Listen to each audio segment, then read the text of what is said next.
nu sveiki, te jūs, mīļais aktieris Mārtiņš Friķis. Es jums pastāstīšu dažus joks, ja. Tā, te man būs pirmais joks tā. Mēs ar Emīliju un manu draugu, beigām skolā no dežuranta. Pēc tam tur stāvēja viens sols. Mans draugs Emīls skrēja, viņš viņu nepamanīja, viņš kaut lielie viņu pastūma, viņš kaut maucās. Zils celis bija, zila mute.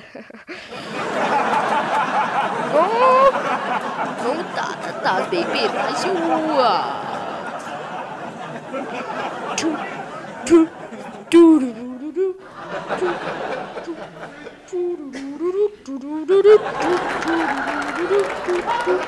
Te būs mans otrais joks Jānītis skolā.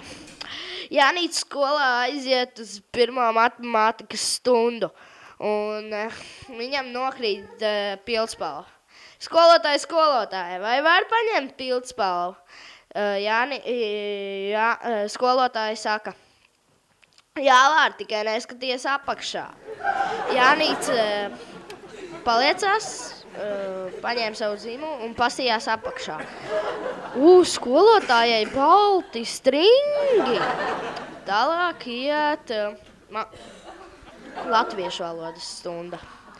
Jānītim nokrīt lineāls. Viņš prasa skolotāji, vai var pacelt lineālu?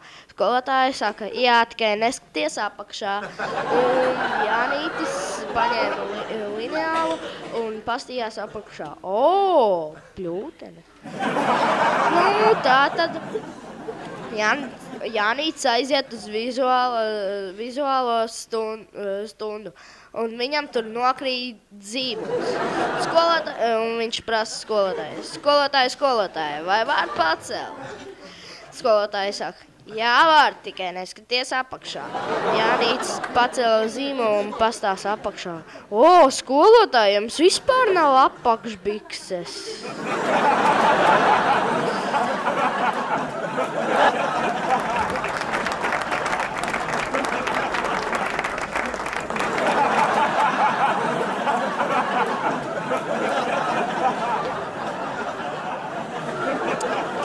Skolotāji sūdzas skolēnu tēvam. Jūsu dēls mani nosauca par prostitūtu.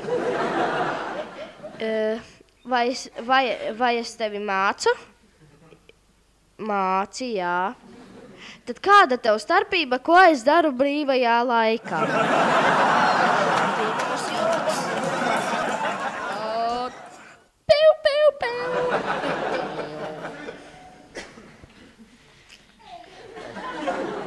Un mūsu nākamais joks tā. Viņš skanēs tā. Din din din din din din bam bam